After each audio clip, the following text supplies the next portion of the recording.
Mi propio nieto me salvó la vida con una nota discretamente deslizada durante la cena. «Simula estar enferma y vete inmediatamente», decía el papel arrugado. Confundida, seguí sus instrucciones. 5 minutos después, observé horrorizada cómo mi esposo de 30 años servía champaña envenenada solo en mi copa, mientras me sonreía con amor. Esa noche, descubrí que el hombre con el que compartí mi vida había tramado un plan con mi nuera para heredar mi fortuna tras mi muerte accidental. Pero antes de que siga contando mi historia, asegúrate de ya estar suscrito al canal y escribe en los comentarios: ¿desde qué parte de México estás viendo este video? Nos encanta saber qué tan lejos están llegando nuestras historias. Nunca pensé que una cena familiar podría convertirse en el escenario de un intento de asesinato. Especialmente no cuando el asesino era el hombre con el que había compartido la cama durante 3 décadas. El día comenzó como cualquier otro. Yo estaba en la cocina, preparando un pastel de 3 leches para el cumpleaños de 15 años de mi nieto, Santiago. Ricardo, mi esposo, había salido temprano para una reunión de negocios con nuestra nuera, Ximena. No le di mucha importancia en ese momento. Ricardo y Ximena a menudo discutían sobre las inversiones de la familia. «Abuela, va a quedar delicioso», dijo Santiago, mirando mientras yo cubría el pastel con betún de chocolate. Sus ojos, tan parecidos a los de mi difunto hijo, brillaban con expectación. «Eso espero», respondí, sonriendo. «Tu abuelo compró champaña especial para celebrar esta noche». Santiago dudó, como si quisiera decir algo, pero Ximena lo llamó desde la otra habitación. Corrió fuera de la cocina, lanzándome una extraña mirada por encima del hombro. La cena estaba programada para las 7. Ricardo había insistido en que fuera un evento sofisticado, a pesar de ser solo para nosotros 4. Pensé que solo estaba tratando de compensar la ausencia de nuestro hijo. «Lucrecia, usa ese collar que te di en nuestro aniversario», sugirió Ricardo mientras me arreglaba. «El de diamantes». «¿No crees que es demasiado para una cena en casa, Ricardo?», pregunté. «Es una ocasión especial», insistió, con sus ojos fijos en mí con una intensidad que encontré extraña. La cena comenzó puntualmente a las 7. La mesa estaba elegantemente puesta, con nuestros mejores platos de porcelana y copas de cristal. Ricardo parecía nervioso, mirando constantemente su reloj. Ximena estaba deslumbrante en un vestido negro que parecía demasiado nuevo para una simple celebración familiar. «Un brindis por Santiago», anunció Ricardo, levantándose para abrir la botella de champaña. 15 años, ya casi un hombrecito. Fue entonces cuando noté a Santiago observándome con una expresión preocupada. Mientras Ricardo servía la champaña, Santiago derramó deliberadamente su vaso de agua. «Lo siento mucho», exclamó, creando un alboroto. En medio de la confusión, pasó junto a mí, deslizando un trozo de papel en mi mano. «Voy por más servilletas», dijo Ximena, saliendo rápidamente del comedor. Abrí la nota discretamente bajo la mesa. «Simula estar enferma y vete inmediatamente». Mi corazón se aceleró. ¿Por qué Santiago me enviaría un mensaje así? Lo miré y él asintió levemente, sus ojos suplicando que confiara en él. «Ricardo», dije tocándome la frente, «no me siento bien. Creo que necesito acostarme». «Pero querida, acabamos de empezar», protestó, con una extraña nota de urgencia en su voz. «Al menos toma un sorbo de champaña primero, para celebrar». «Quizás la abuela necesita una pastilla», sugirió Santiago levantándose. «La acompaño a su cuarto». «¡No!», Ricardo casi gritó, sorprendiéndonos a todos. Se recompuso rápidamente. «Quiero decir, Ximena puede hacerlo. Quiero hablar contigo sobre tu regalo, Santiago». Ximena regresó en ese momento. «¿Qué está pasando?» «Lucrecia no se siente bien», dijo Ricardo, empujando mi copa hacia mí. «Solo un sorbo antes de irte, cariño, por la celebración». Noté algo en sus ojos. ¿Ansiedad? ¿Impaciencia? Miré la copa y me di cuenta de que solo la mía tenía un residuo extraño en el fondo. «La verdad, creo que mejor me voy a recostar», respondí apartando la silla. «Santiago, ¿me acompañas?», estoy un poco mareada. Ricardo se levantó abruptamente. Yo acompaño a mi esposa, insistió, agarrando mi brazo con la fuerza suficiente para dejar marca. Nunca lo había visto así. Papá, intervino Jimena, deja que vaya Santiago. Tú y yo necesitamos discutir ese asunto. Una mirada significativa pasó entre ellos, y Ricardo soltó mi brazo a regañadientes. Santiago se puso rápidamente a mi lado y salimos del comedor. Apenas estuvimos fuera del alcance de la voz, Santiago susurró urgentemente. Abuela, no podemos quedarnos, tenemos que salir ahora. Santiago, ¿qué está pasando? Exigí saber, con el corazón latiéndome con fuerza. Escuché a mi papá y al abuelo hablando anoche, dijo, con la voz temblándole. Ellos le pusieron algo a tu bebida, algo para... No pudo terminar. Mi mundo se vino abajo. ¿Mi esposo, el hombre con el que había construido una vida, estaba tratando de envenenarme? Era absurdo, imposible. Pero luego recordé la insistencia de Ricardo para que usara joyas caras, su nerviosismo, la forma en que prácticamente intentó obligarme a beber la champaña. ¿Estás seguro?, pregunté, deseando desesperadamente que fuera un malentendido. Sí, respondió Santiago, con lágrimas en los ojos. No saben que los escuché. Hablaron de tu póliza de seguro, de cómo el dinero resolvería sus problemas financieros. ¿Problemas financieros? Ricardo nunca había mencionado problemas financieros. Siempre habíamos vivido cómodamente con la herencia que recibí de mis padres. Abuela, dijeron que parecería un infarto. Nadie sospecharía. Sentí que mis piernas flaqueaban. Mi propia familia había conspirado para matarme, por dinero. Tenemos que llamar a la policía, dije, tratando de mantener la calma. No podemos usar los teléfonos de la casa, advirtió Santiago. El abuelo podría descubrirlo. Tenemos que salir de aquí primero. Tenía razón. Mi nieto de 15 años estaba pensando con más claridad que yo. Asentí, tratando de controlar el temblor de mis manos. Hay una salida por la parte de atrás, por la lavandería, sugerí. Se darán cuenta de que tardamos, dijo Santiago. Tenemos que ser rápidos. Caminamos silenciosamente hasta mi cuarto, donde agarré mi bolso y un abrigo. Evitamos con cuidado las tablas del piso que crujían, moviéndonos como fantasmas en nuestra propia casa en Guadalajara. Mientras bajábamos por la escalera de servicio, escuché la voz de Ricardo llamando mi nombre. Había una nota de impaciencia, tal vez incluso rabia, en su voz. Eso confirmó mis sospechas de una manera que las palabras no podían.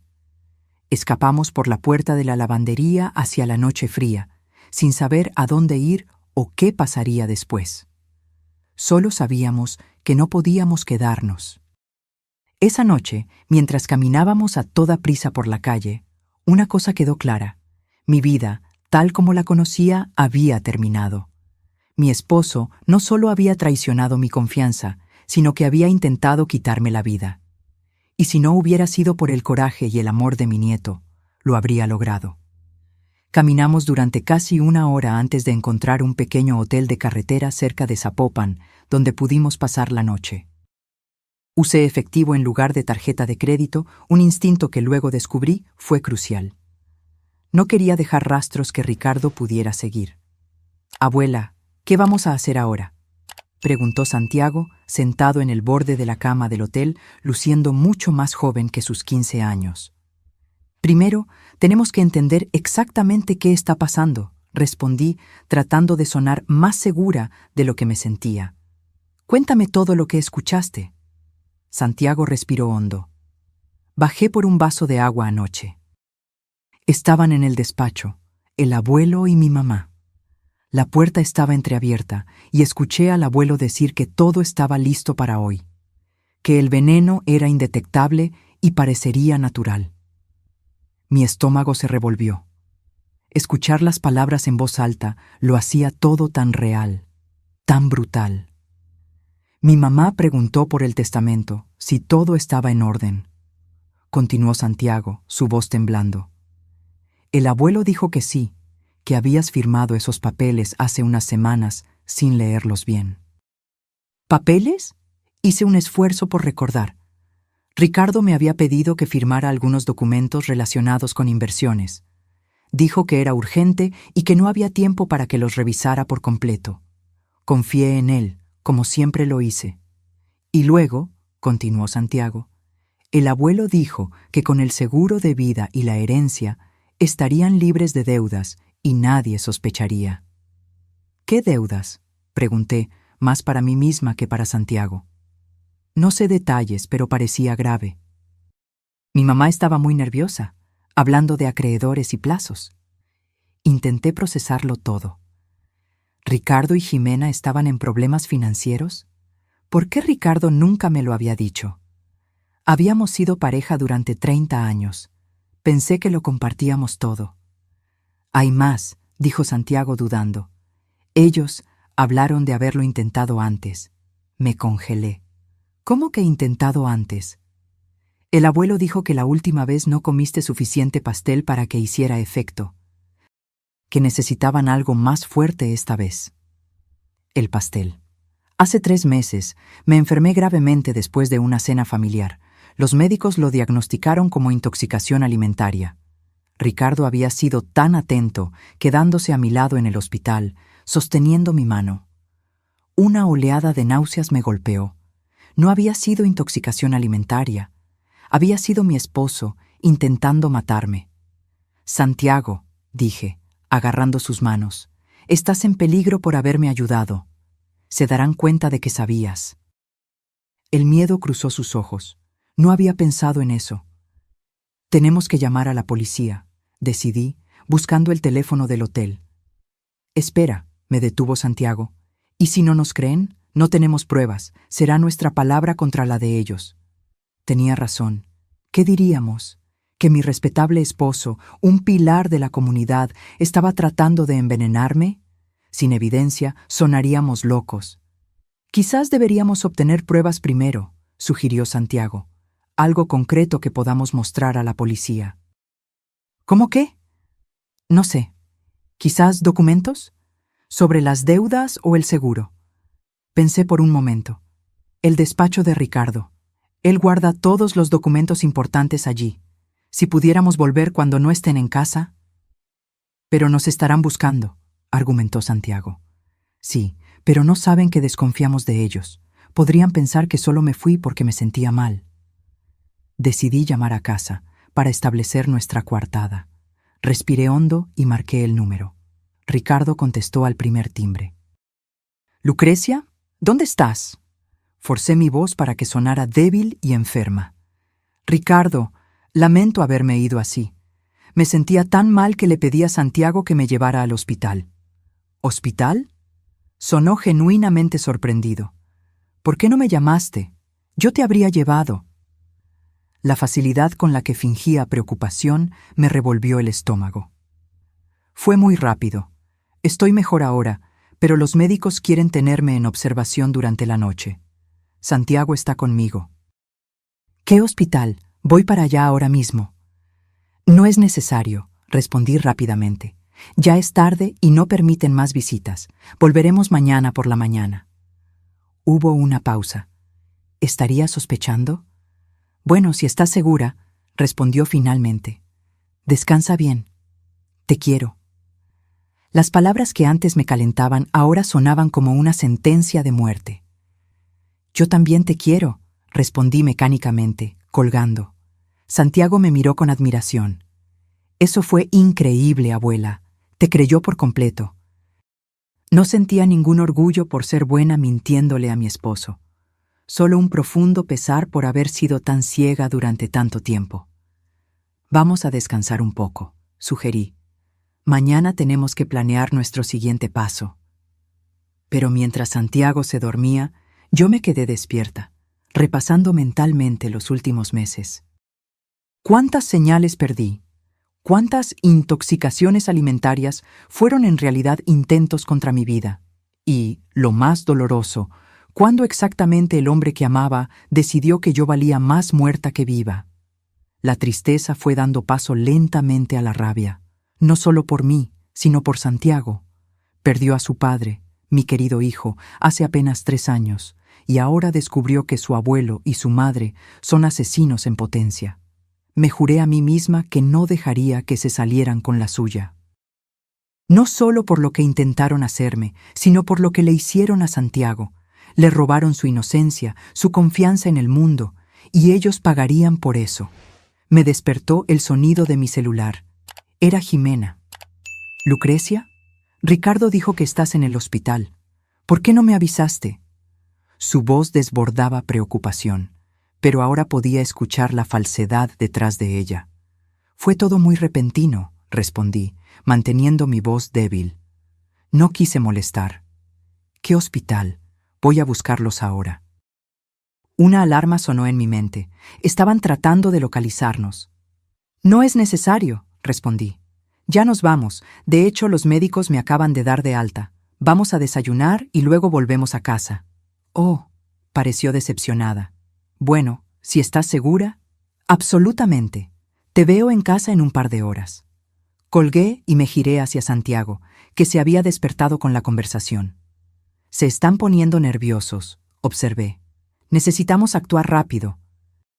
Después de un desayuno rápido en el pequeño restaurante anexo al hotel, planeamos nuestra estrategia. Volveríamos a casa como si nada hubiera pasado. Yo fingiría que me estaba recuperando de un malestar pasajero, mientras Santiago encontraría la manera de revisar el despacho de Ricardo. Va a ser peligroso, advertí. Si sospechan... Tenemos que arriesgarnos, abuela, respondió Santiago con una determinación que me enorgulleció y preocupó al mismo tiempo. No podemos simplemente huir para siempre. Tenía razón.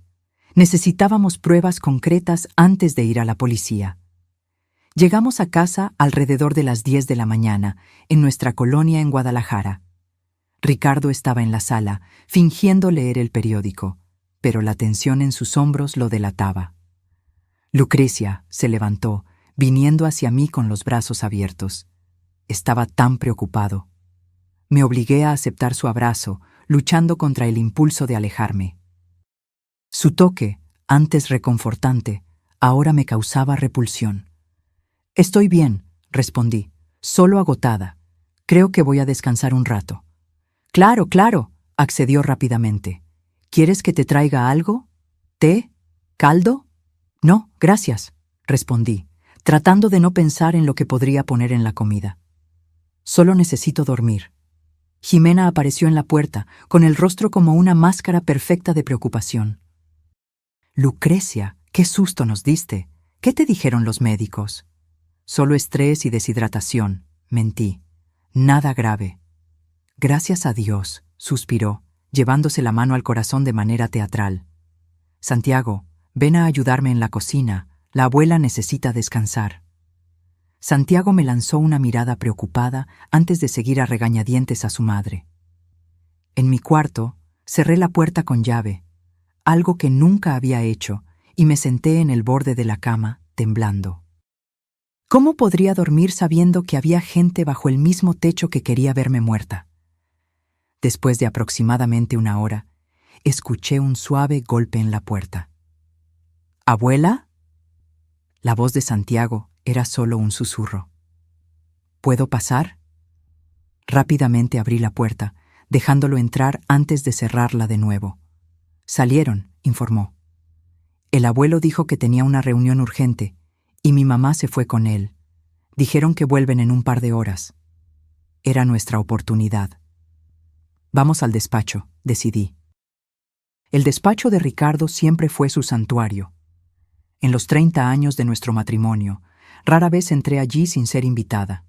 Ahora, violaba ese espacio no como esposa, sino como detective de mi propia casi muerte. La puerta estaba cerrada con llave, como era de esperar. ¿Y ahora?, preguntó Santiago. Recordé algo. Ricardo siempre guarda una llave de repuesto. Busqué sobre el marco de la puerta, y de hecho, allí estaba una pequeña llave. El despacho estaba impecablemente organizado, como siempre. Estantes repletos de libros, el antiguo escritorio de caoba que perteneció a su padre, la computadora de último modelo que le compré para su cumpleaños el año pasado. ¿Por dónde empezamos?, preguntó Santiago. Documentos financieros, respondí, dirigiéndome al archivador junto al escritorio. Busca cualquier cosa relacionada con seguro de vida, testamento o deudas. Mientras Santiago revisaba los cajones del escritorio, yo comencé a examinar las carpetas en el archivador. La mayoría contenía documentos mundanos, facturas pagadas, contratos de servicios domésticos, garantías de electrodomésticos. Luego, encontré una carpeta etiquetada con mi nombre. Dentro había una póliza de seguro de vida a mi nombre, con Ricardo como único beneficiario. La suma me impactó: 5 millones de pesos. No tenía idea de que estaba asegurada por tanto. «Santiago, mira esto», le llamé, mostrándole el documento. Él examinó los papeles. La fecha: esto se hizo hace solo 3 meses. Justo cuando empecé a tener esos episodios de intoxicación alimentaria. Continuando la búsqueda, encontré otra carpeta, esta vez sin etiqueta. Dentro había extractos bancarios que mostraban una cuenta que yo desconocía por completo, con grandes sumas retirándose regularmente. Los extractos mostraban pagos a algo llamado Inversiones Cumbre. «¿Qué es esto?», murmuré. «Abuela, mira», llamó Santiago desde el escritorio. Había encendido la computadora de Ricardo y estaba revisando correos electrónicos. «Tiene cientos de correos de estas inversiones cumbre. Parece ser algún tipo de esquema de inversión fraudulento». Miré por encima de su hombro. Los correos revelaban una historia alarmante. Ricardo había invertido fuertemente en un esquema de alto riesgo que prometía retornos astronómicos. Pero las inversiones fracasaron y perdió todo, incluyendo dinero prestado de agiotistas.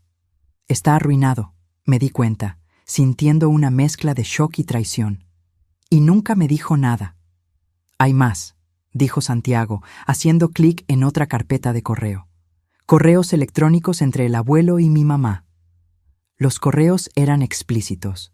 Ricardo y Jimena habían estado planeando mi muerte durante meses. Discutían métodos, momentos, cómo hacer que pareciera natural. Y lo más perturbador, mencionaban intentos anteriores que fallaron.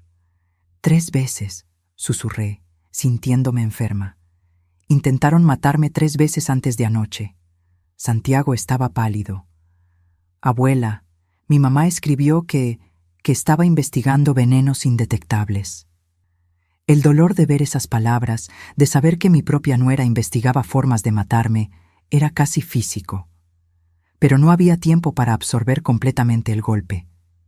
Necesitábamos pruebas que pudiéramos mostrar a la policía. «Imprime esos correos», le dije, «y toma fotos de los documentos del archivador». Mientras Santiago imprimía la evidencia, encontré algo aún más perturbador. Un nuevo testamento, supuestamente firmado por mí hace unas semanas, dejándole todo a Ricardo. La firma se parecía mucho a la mía, pero yo sabía que nunca había firmado tal documento. Falsificaron mi firma, me di cuenta, sintiendo una nueva oleada de traición. Dios mío, ¿desde hace cuánto planeaban esto? Escuchamos el sonido de un carro estacionándose afuera. «¡Volvieron!», exclamó Santiago, el pánico evidente en su voz.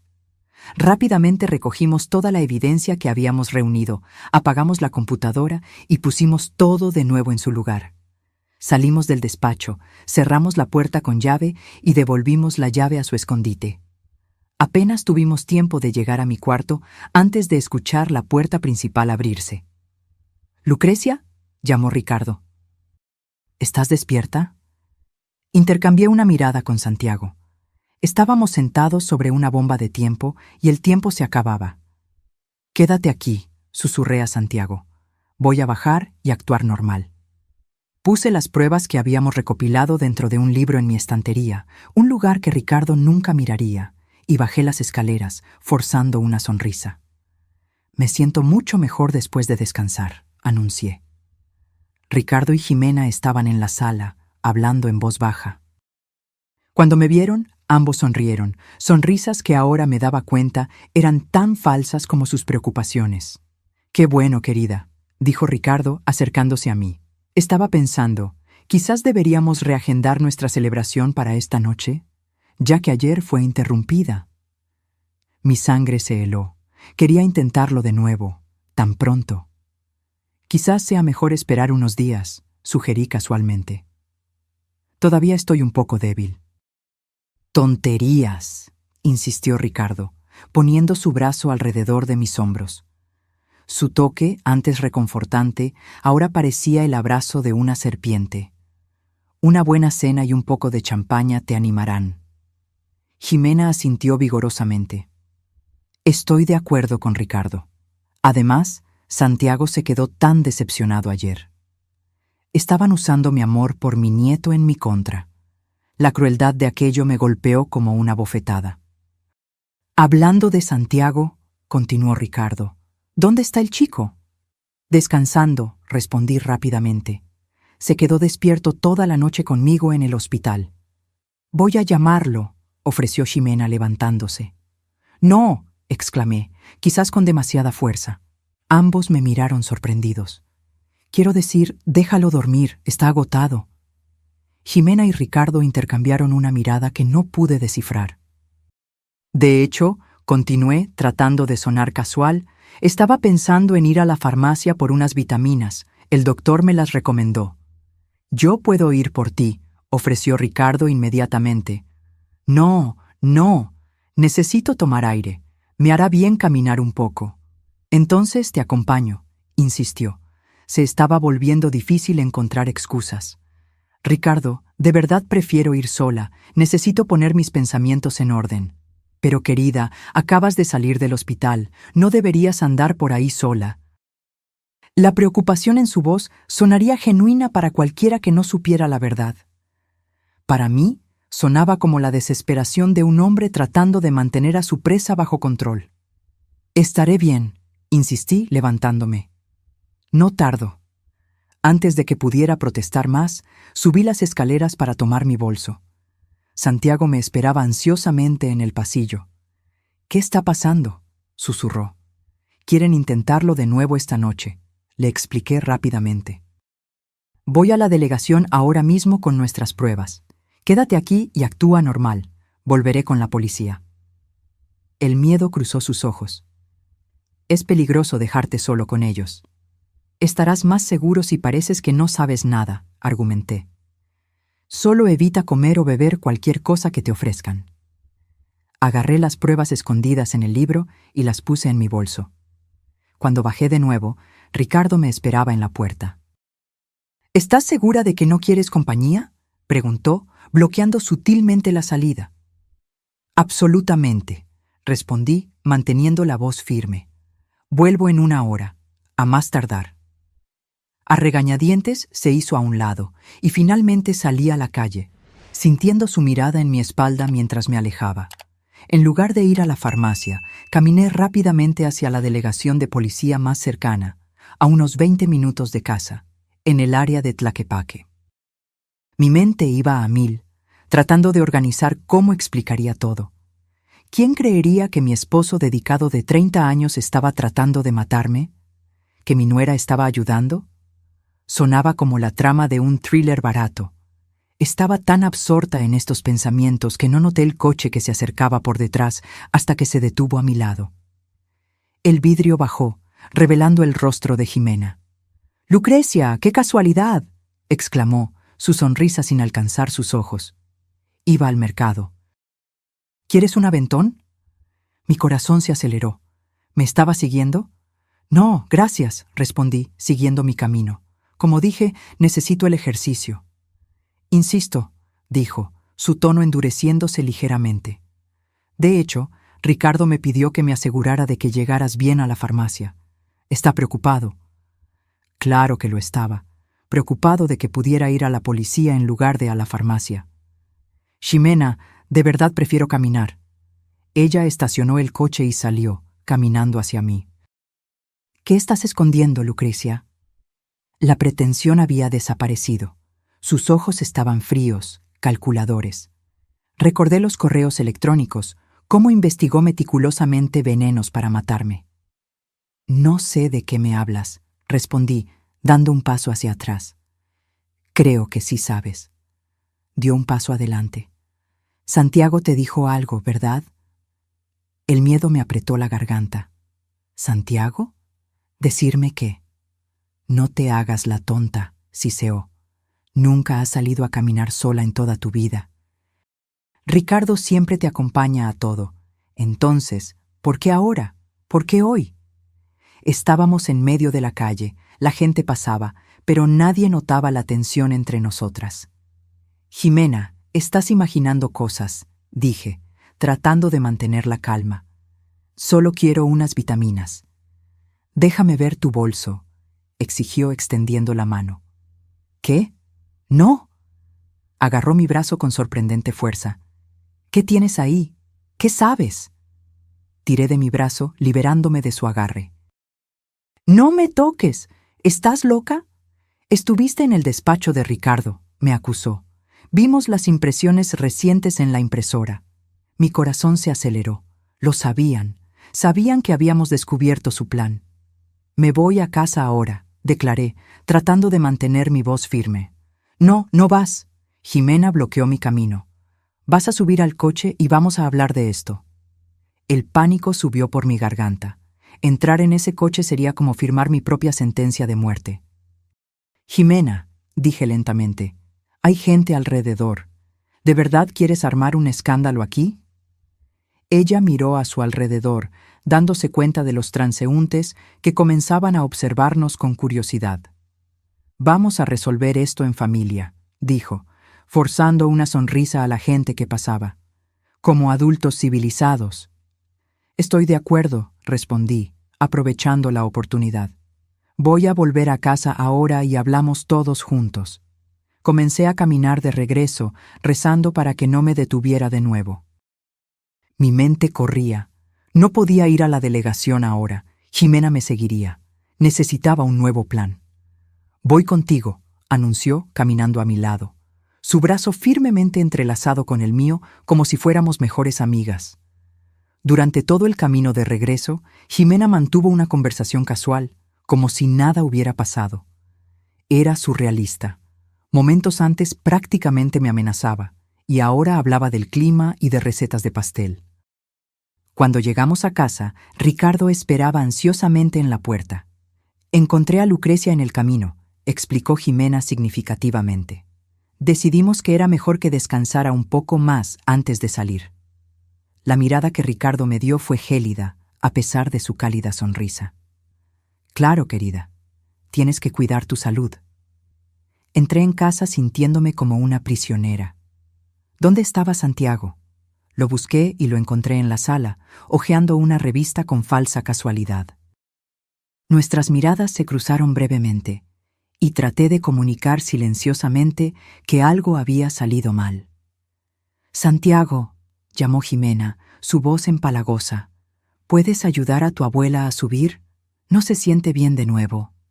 Era una trampa para separarnos, lo sabía, pero también era nuestra única oportunidad de comunicación. Santiago se acercó a mí, ofreciéndome su brazo.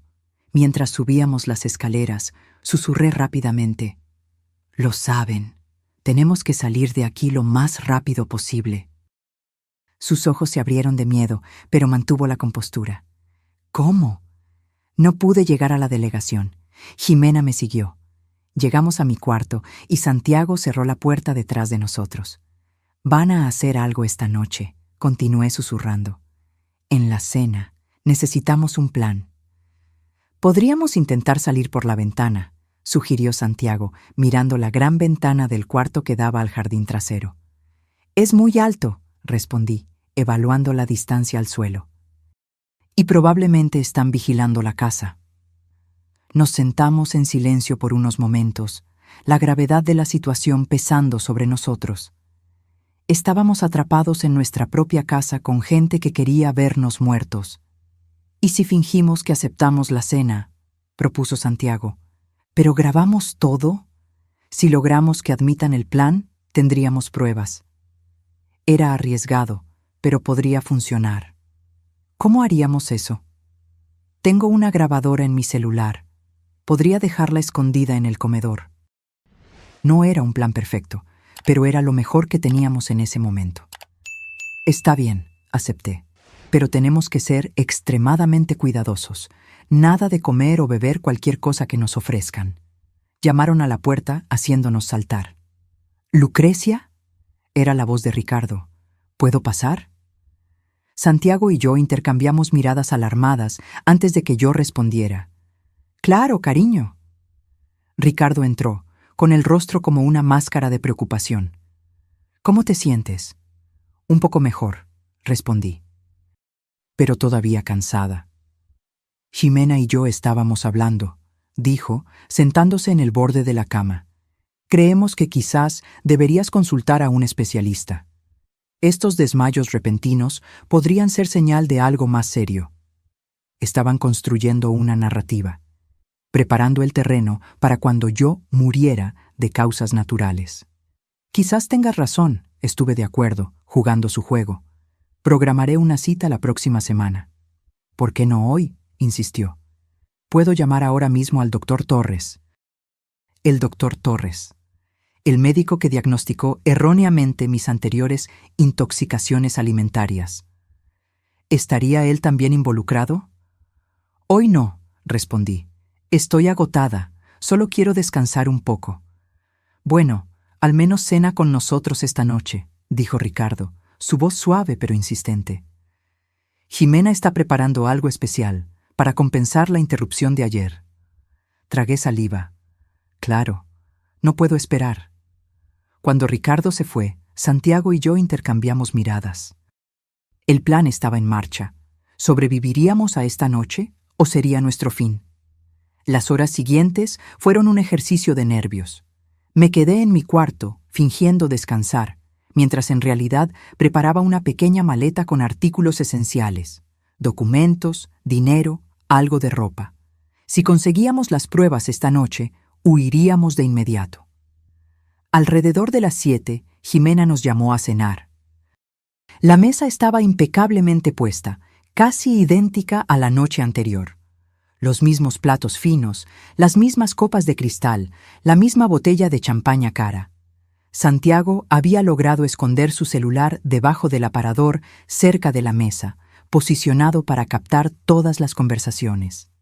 Nuestro plan era simple: hacer que hablaran sobre el veneno, grabar la confesión y luego crear alguna distracción que nos permitiera escapar e ir directamente a la policía.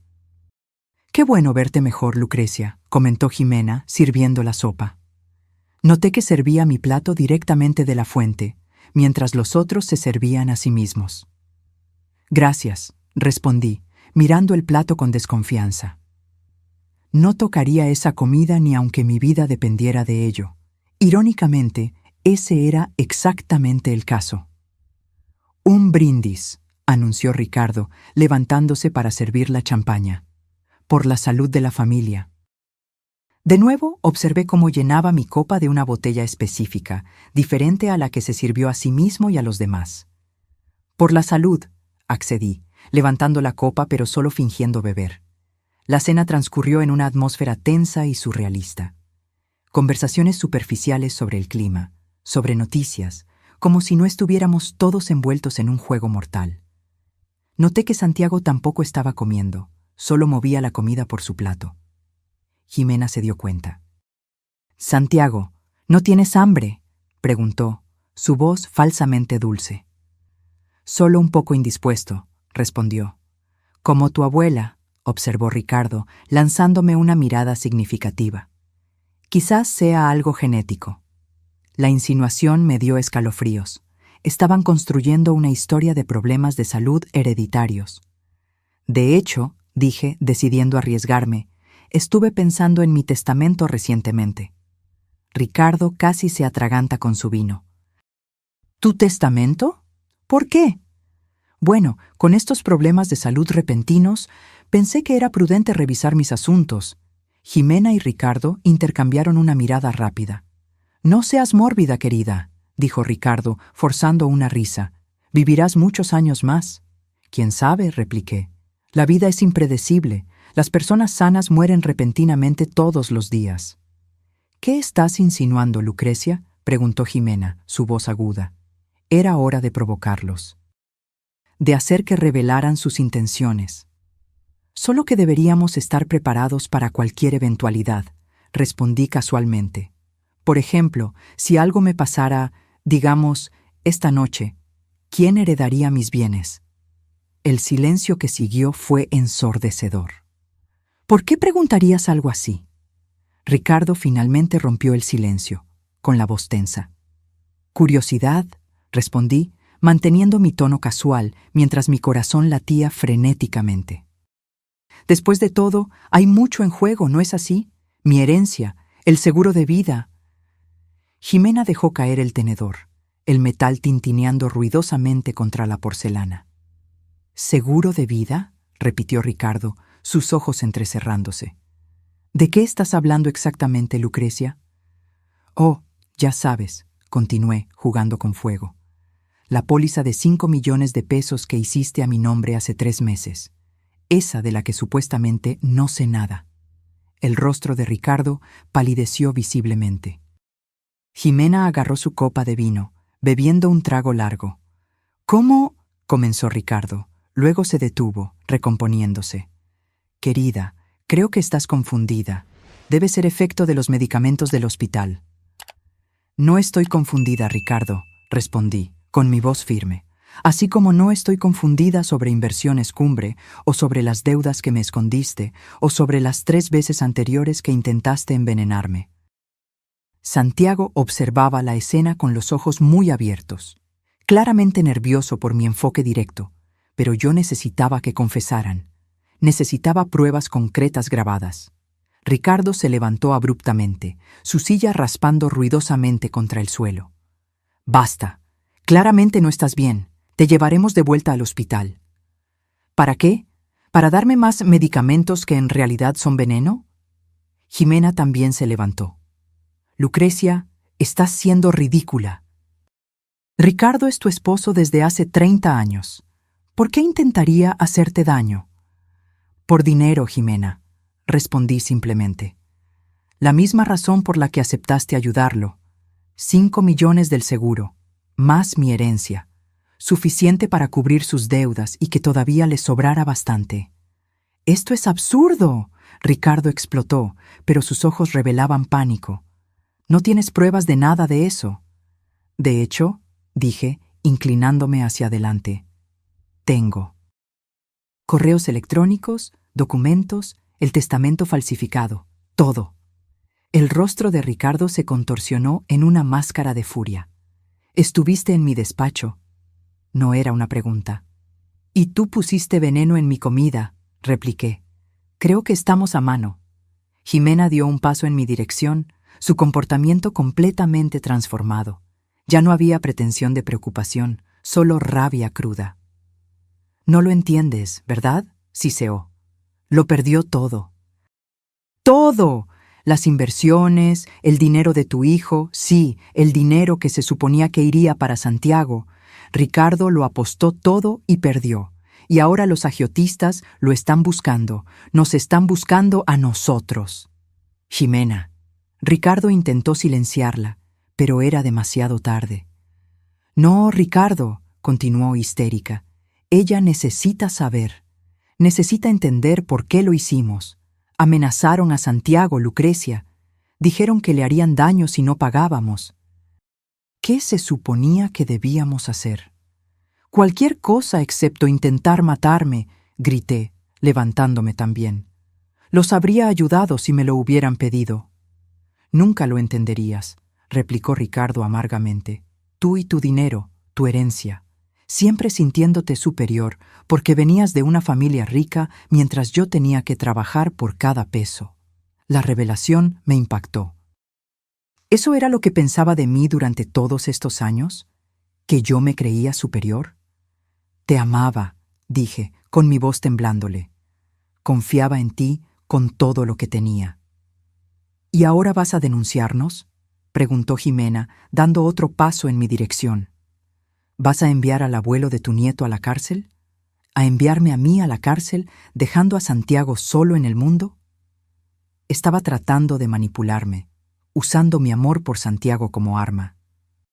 Miré a mi nieto, viendo la angustia en sus ojos mientras presenciaba a su madre admitir haber conspirado para asesinar a su abuela. «No pensaron en Santiago cuando planearon matarme», respondí fríamente. «No lo usen como escudo ahora». Ricardo de repente pareció tranquilo, peligrosamente tranquilo. «No tienes a dónde ir, Lucrecia», dijo, su voz casi gentil. «Piénsalo bien. Si denuncias esto, el escándalo destruirá a nuestra familia. La prensa se alimentará de la historia. Santiago sufrirá». «¿Y cuál es la alternativa?», pregunté. «¿Bebo el veneno voluntariamente? ¿Muero para salvar las apariencias?». «No tiene por qué ser así», respondió Ricardo, sus ojos calculadores. «Podríamos llegar a un acuerdo». «¿Qué clase de acuerdo?». «Transfieres todo a nosotros, legalmente. La casa, las cuentas, todo. Cambias tu testamento. Nos das poder notarial. A cambio, nosotros te dejamos ir». Casi me río de lo absurdo de la propuesta.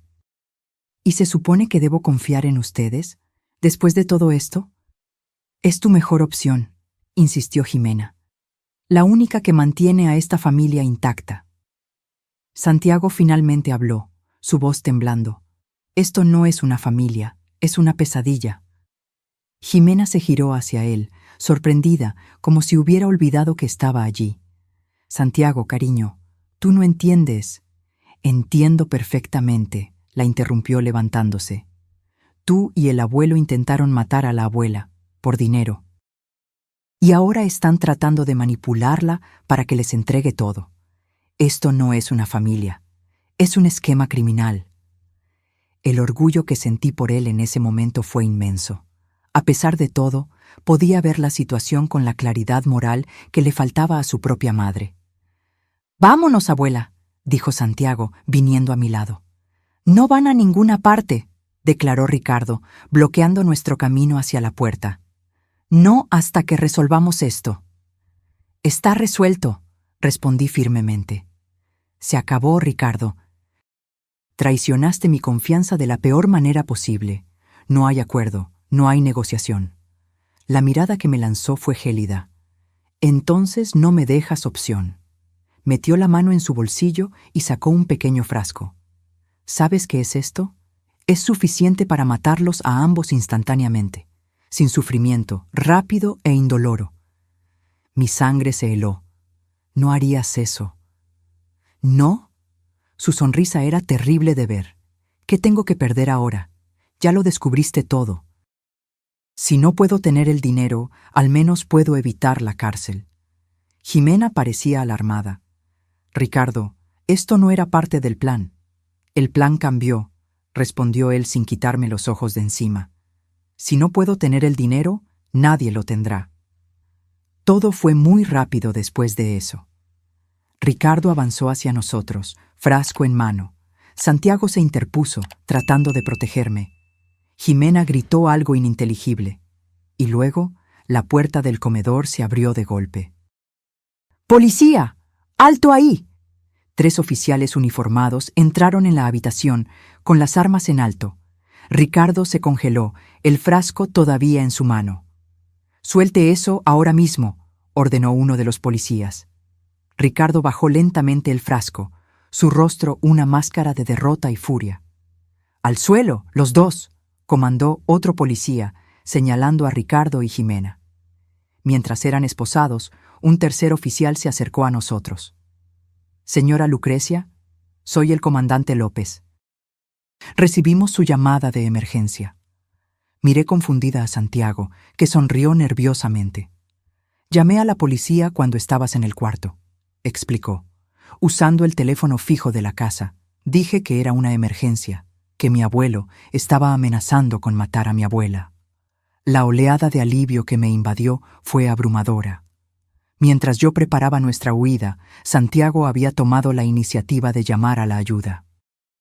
«Tenemos grabaciones», agregué rápidamente, señalando el lugar donde estaba escondido el celular de Santiago. «De toda la confesión». El comandante asintió. «Eso será muy útil. Necesitaremos que ambos vengan a la delegación para prestar declaración». Mientras Ricardo y Jimena eran sacados, Ricardo se giró hacia mí por última vez. Esto no ha terminado, Lucrecia, amenazó. De una forma u otra, voy a hacerte pagar.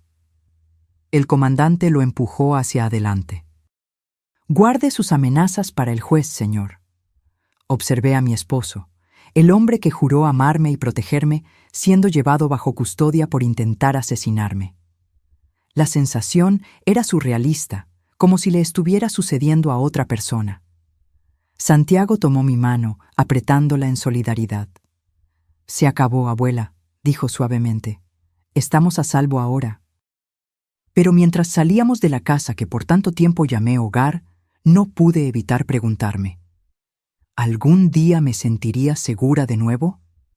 Los días siguientes pasaron en un borrón de declaraciones policiales, audiencias preliminares e interminables reuniones con abogados. La historia se filtró a la prensa, como Ricardo había predicho. Empresario intenta envenenar a esposa millonaria en Guadalajara.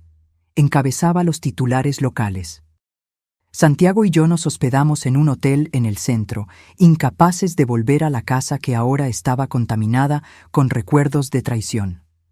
La policía encontró suficiente evidencia para mantener a Ricardo y Jimena detenidos sin derecho a fianza. El frasco que Ricardo había blandido contenía de hecho una dosis letal de arsénico, y exámenes toxicológicos confirmaron rastros de la sustancia en la comida y bebida que me sirvieron esa noche. Sentada en el cuarto del hotel, viendo la cobertura del caso en la televisión, me sentía como una espectadora de mi propia vida. ¿Cómo no me di cuenta de lo que estaba sucediendo bajo mi propio techo? ¿Cómo fui tan ciega? «No es tu culpa, abuela», dijo Santiago, como si leyera mis pensamientos. Se había convertido en mi roca durante toda esta pesadilla. «Debí haberme dado cuenta», respondí, apagando la televisión.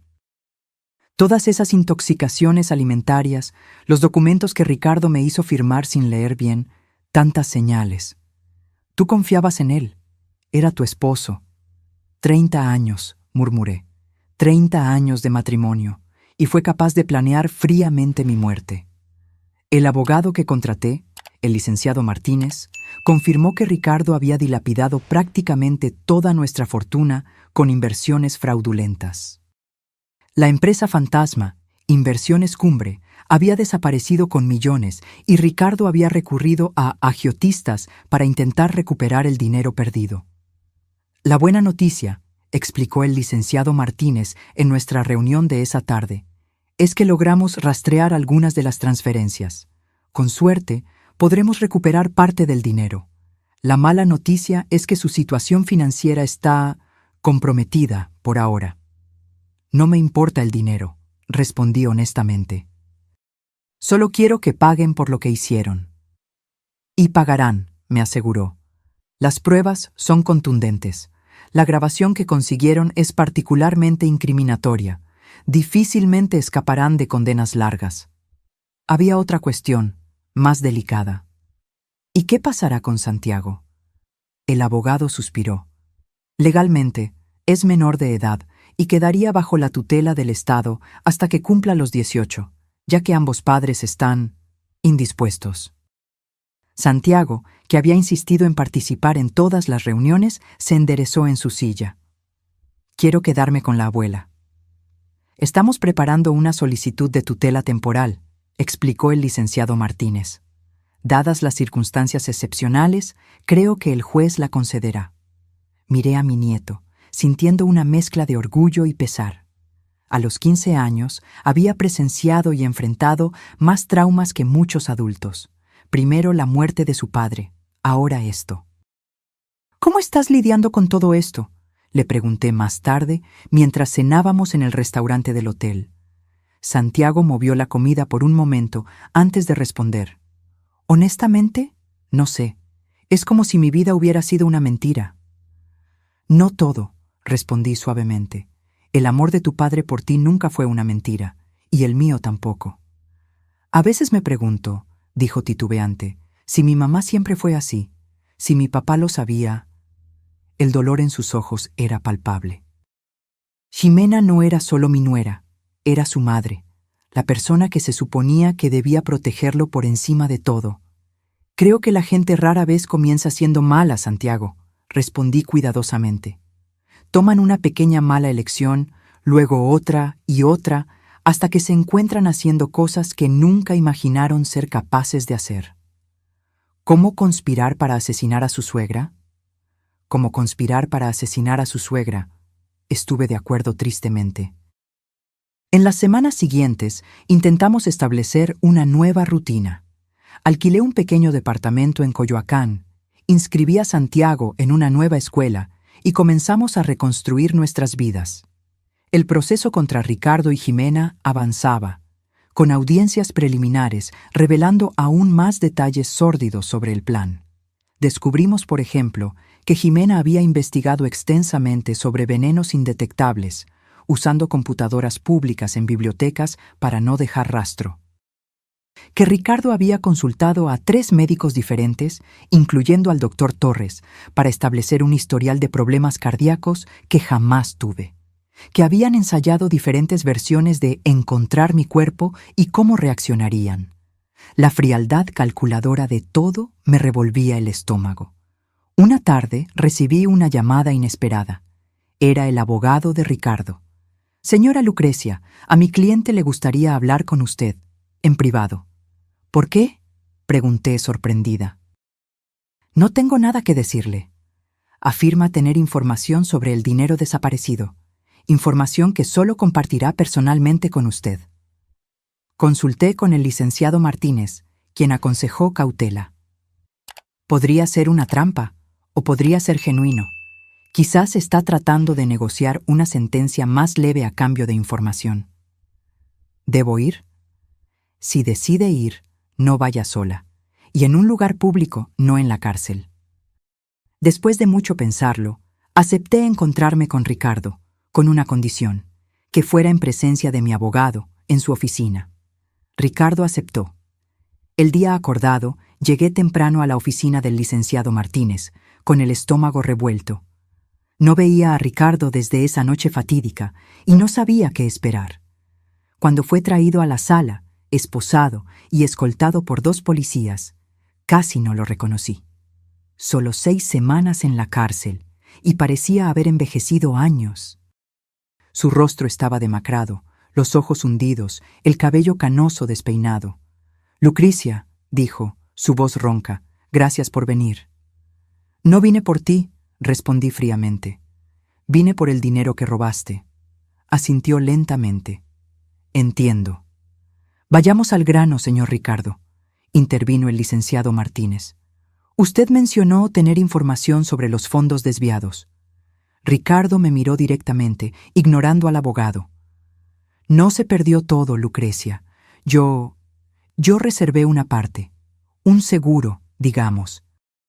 «¿Cuánto?», pregunté. «Cerca de 2 millones de pesos, en una cuenta en las Islas Caimán». El licenciado Martínez se inclinó hacia adelante. «¿Y usted está dispuesto a devolver ese dinero a cambio de...?» «Un acuerdo», respondió Ricardo. «Reducción de condena». «Eso no depende de la señora Lucrecia», argumentó mi abogado. «Es con el fiscal con quien tiene que negociar». «Pero la palabra de ella tiene peso», insistió Ricardo, todavía mirándome. «Si ella dice que quiere un acuerdo, que perdona». «¿Perdonar?», interrumpí, incrédula. «Intentaste matarme, Ricardo, varias veces. No hay perdón para eso». Bajó la mirada. «Lo sé. Lo que hice fue imperdonable. Entonces, ¿por qué estoy aquí? ¿Qué quieres realmente?» Ricardo dudó. Luego dijo en voz baja, «Quiero ver a Santiago». La audacia del pedido me dejó momentáneamente sin palabras. «De ninguna manera», respondí cuando recuperé la voz. «Perdiste cualquier derecho a ver a Santiago en el momento en que conspiraste con su madre para asesinarme». «Es mi nieto», insistió Ricardo, «la única familia que me queda». «¿Familia?», repetí con desdén. «Tú no sabes el significado de esa palabra. Santiago fue quien me salvó de ti, ¿recuerdas? Vio el monstruo que realmente eres». Ricardo cerró los ojos por un momento, como si absorbiera el golpe. «Te daré la información de la cuenta», dijo finalmente, sin condiciones. Es lo menos que puedo hacer. El licenciado Martínez deslizó un taco de papel hacia él. Ricardo escribió una larga secuencia de números y letras, detalles bancarios que no entendía completamente. Esto debe ser verificado, por supuesto, observó mi abogado, recogiendo el papel. Ricardo asintió. Espero que ayude a reconstruir tu vida, Lucrecia, la tuya y la de Santiago. Estudié su rostro, buscando señales del hombre que creí conocer durante 30 años. ¿Por qué, Ricardo? ¿Por qué no simplemente pediste mi ayuda? Yo te habría dado todo para ayudarte. Pareció genuinamente sorprendido por la pregunta. No sé, orgullo quizás, vergüenza. Y luego, después de que empecé con las mentiras, parecía más fácil seguir mintiendo que confesar. Más fácil intentar matarme que admitir que habías perdido nuestro dinero, concluí amargamente. Nunca pensé que llegaría a este punto, murmuró.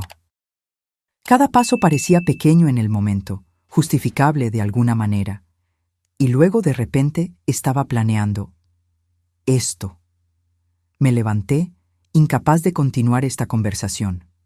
Adiós, Ricardo. Espero no volver a verte. Asintió lentamente. Adiós, Lucrecia. Por favor, dile a Santiago que lo siento. Díselo tú mismo, respondí. En tu juicio, cuando testifique en tu contra.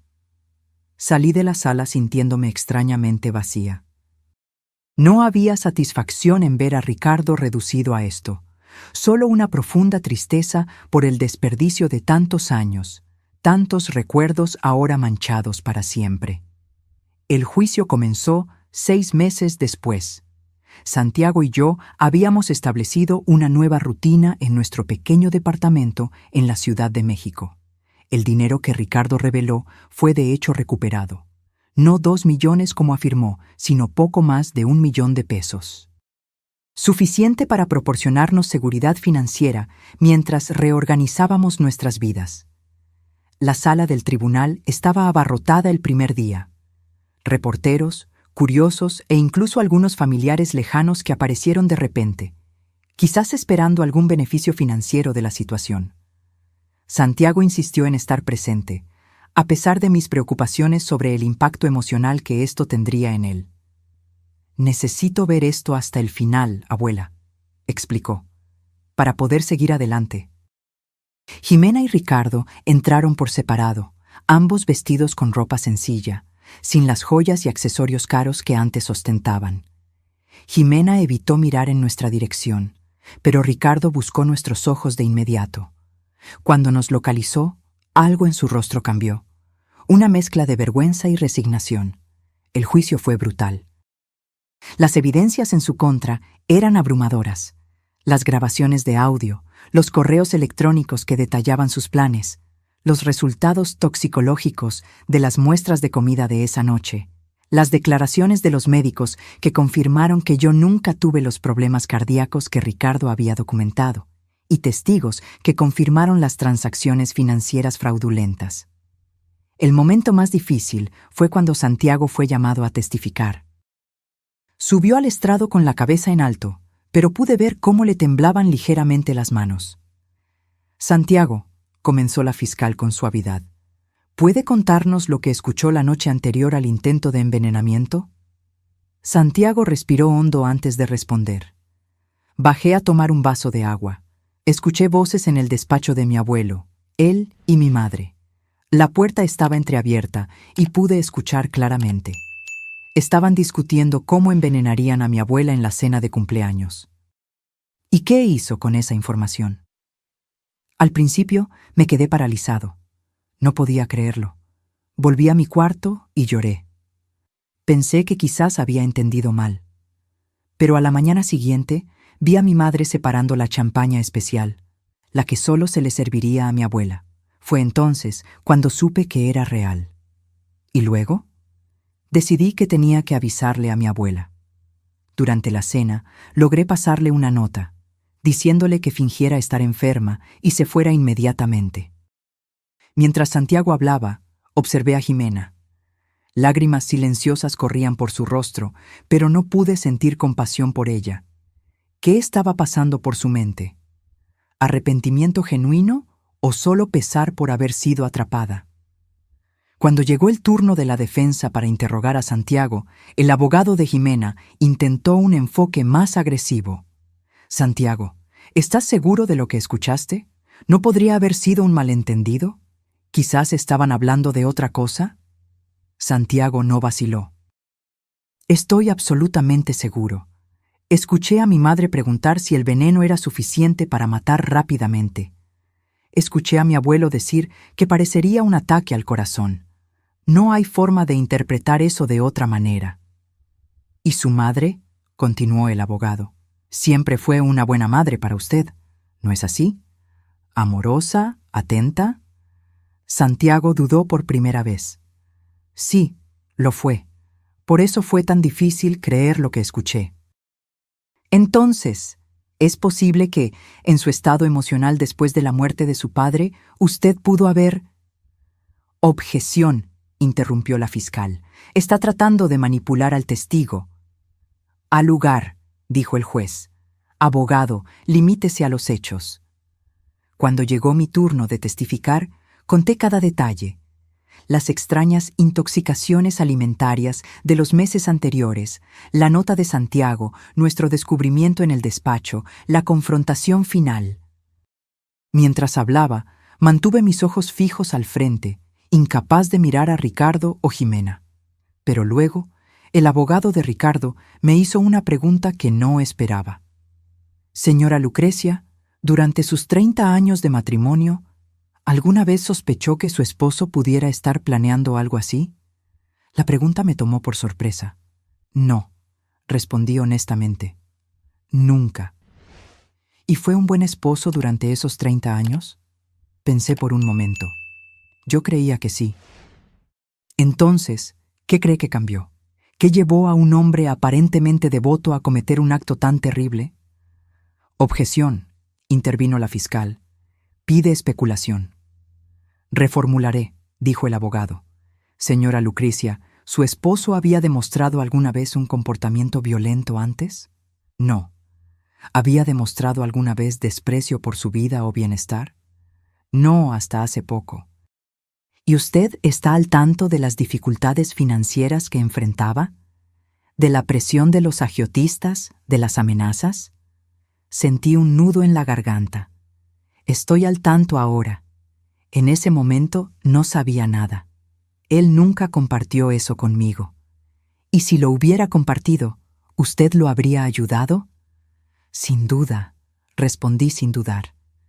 Era mi esposo. Lo habríamos enfrentado juntos, como siempre hicimos con todos los demás problemas. El abogado asintió, satisfecho. Estaba tratando de construir un caso de circunstancias atenuantes. Un hombre bueno empujado a actos extremos por desesperación financiera. Pero la fiscal no permitió que esa narrativa prosperara. En su contrainterrogatorio, estableció claramente la premeditación y frialdad del plan. Señora Lucrecia, ¿cuánto tiempo pasó desde el momento en que recibió la nota de su nieto hasta que se dio cuenta de que su bebida estaba envenenada? Minutos, respondí. Quizás 5 como máximo. ¿Y qué habría pasado si su nieto no hubiera escuchado esa conversación? ¿Si no le hubiera avisado? Tragué saliva. Habría bebido la champaña y probablemente habría muerto esa noche. Una muerte planeada meticulosamente por su esposo y su nuera. Una muerte que discutieron, investigaron e intentaron múltiples veces. Sí, 3 semanas de juicio culminaron en los alegatos finales. La fiscal fue implacable, pintando un cuadro claro de codicia y crueldad calculada. Los abogados defensores apelaron a la compasión del jurado, enfatizando las dificultades financieras y la presión bajo la que estaban Ricardo y Jimena. El jurado deliberó por solo 4 horas. En el caso del Estado contra Ricardo Santos, ¿cómo decide el jurado? Encontramos al acusado culpable de todos los cargos.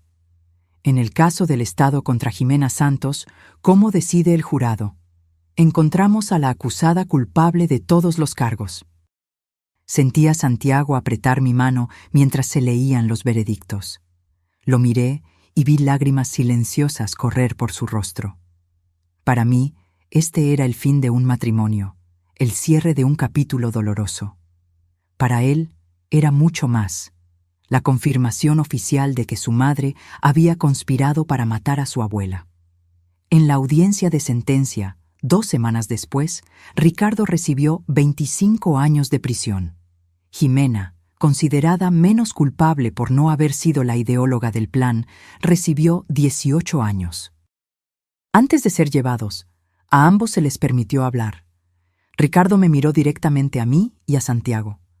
Lucrecia, Santiago, sé que las palabras son inadecuadas para lo que hice. No espero perdón, ni lo merezco.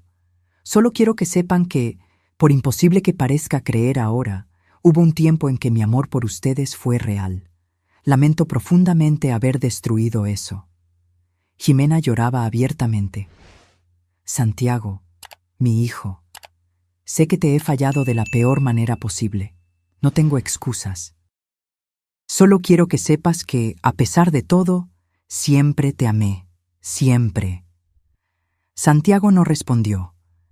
Permanecimos sentados en silencio mientras los guardias se los llevaban. Afuera del tribunal, los reporteros nos rodearon, pero el licenciado Martínez abrió paso entre ellos, protegiéndonos de las preguntas insistentes. ¿Cómo se siente con el veredicto? ¿Puede perdonar a su esposo? ¿Qué harán ahora? En el coche, Santiago finalmente habló. Realmente se acabó, ¿verdad? Sí, respondí suavemente. Se acabó. ¿Crees que ella me amaba de verdad? ¿Mi mamá? La pregunta me rompió el corazón. ¿Cómo responder a eso? ¿Cómo reconciliar a la Jimena que amaba a su hijo con la Jimena que conspiró para asesinar? Creo que sí, respondí finalmente. Las personas son complicadas, Santiago. Pueden amar genuinamente y aún así hacer cosas terribles. No creo que haya dejado de amarte. Creo que se convenció de que lo que estaba haciendo era, de alguna manera, por tu bien.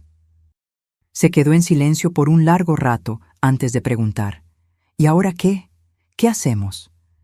Era una pregunta que yo misma me había estado haciendo. Seguimos viviendo, un día a la vez. Pasó un año. La vida encontró un nuevo ritmo. Vendimos la casa antigua. Ninguno de nosotros podría vivir allí de nuevo. Y compramos una pequeña casa en Cancún cerca de la nueva escuela de Santiago. Con el dinero recuperado y la venta de la casa, estábamos financieramente estables, aunque lejos de la riqueza que alguna vez tuvimos. Santiago se adaptó sorprendentemente bien. Hizo nuevos amigos, sus calificaciones mejoraron e incluso comenzó a jugar fútbol, algo en lo que nunca había mostrado interés antes. En nuestras conversaciones, rara vez mencionaba a sus padres, como si hubiera compartimentado esa parte de su vida. Encontré consuelo en un grupo de apoyo para víctimas de violencia doméstica. Al principio, me sentí fuera de lugar. Mi caso parecía tan extremo comparado con los demás. Pero poco a poco me di cuenta de que todas compartíamos la misma experiencia fundamental, la traición de la confianza por alguien que se suponía que debía protegernos. En una de las sesiones conocí a Teresa, una mujer de mi edad que sobrevivió a años de abuso. Nos hicimos amigas cercanas, unidas por nuestras experiencias compartidas. ¿Cómo puedes volver a confiar?, le pregunté un día mientras tomábamos café. ¿Después de todo? Ella sonrió dulcemente. Nunca confías de la misma manera, y no deberías, pero aprendes a confiar de manera diferente, con los ojos abiertos, consciente de los riesgos, pero aún dispuesta a intentarlo. Sus palabras resonaron conmigo. Me di cuenta de que había pasado tanto tiempo mirando hacia atrás, reviviendo cada momento de mi matrimonio, buscando señales que me perdí, que no estaba realmente viviendo en el presente. En el cumpleaños número 16 de Santiago, organicé una pequeña fiesta. Vinieron sus nuevos amigos, así como Teresa y algunas personas del grupo de apoyo que se habían vuelto importantes en nuestras vidas. Observando a Santiago reír con sus amigos, me di cuenta de cuánto había crecido en el último año, no solo físicamente, sino en madurez y resiliencia. Más tarde esa noche, cuando todos se habían ido, Santiago me entregó un pequeño paquete. «¿Qué es esto?», pregunté sorprendida. «Es tu cumpleaños. Yo debería estar dándote regalos». «Ábrelo», insistió. Dentro había un delicado portarretratos de plata. La foto nos mostraba a los dos sonriendo en nuestro nuevo jardín, el sol de verano bañando nuestros rostros. En el marco estaba grabado: «Para mi heroína». «Santiago», comencé, sintiendo lágrimas en los ojos. «Salvaste nuestras vidas, abuela», dijo simplemente. No solo esa noche, sino todos los días desde entonces. Lo abracé con fuerza, pensando en nuestro viaje. De una familia destrozada por la traición, habíamos construido algo nuevo, más pequeño, más simple, pero genuino.